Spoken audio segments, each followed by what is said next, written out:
দাদা, আপনারা যে আজকে এসছেন আমাদের পার্টি অল ইন্ডিয়া মাজলিস ইত্তেহাদুল মুসলিমিন পার্টিতে আজকে যে যোগদান করছেন, এখানে কি আমাদের পার্টির পক্ষ থেকে আপনাদের কি চাপ দেওয়া হয়েছে জয়েন করার জন্য, নাকি আপনারা আমরা নিজে ইচ্ছায় এসেছি এবং অন্যের বিরুদ্ধে প্রতিবাদের জন্য আমরা সবসময় সোচ্চার।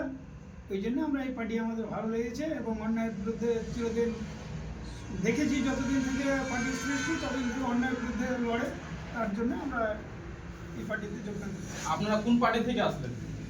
আমরা টিএমসি পার্টি থেকে আজকে আপনারা দেখতে পেলেন যে লক্ষ্মীপুর এবং কৃষ্ণপুর জিপি থেকে আমাদের কালিয়াচক 3 নম্বর ব্লকে আমাদের আস্তে আস্তে প্রায় আমাদের আইবিএম পার্টি বডি শক্তিশালী হচ্ছে।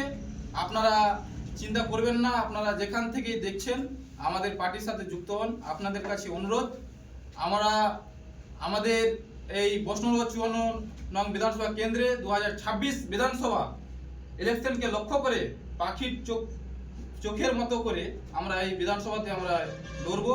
ইনশাল্লাহ আপনাদেরকে কথা দিচ্ছি, এরকম প্রতিদিন আমাদের যোগদান হচ্ছে এবং আমাদের পার্টিতে জয়েন করছে। আমাদের একটাই উদ্দেশ্য, অন্যায়ের প্রতিবাদ, গঙ্গা ভাঙন এবং ধুলিয়ান ফেরিঘাট এবং মানুষের উপরে যেগুলো অন্যায় হচ্ছে সেই অন্যায়ের প্রতিবাদ করতে হবে। এটাই আমাদের হচ্ছে এক নীতি।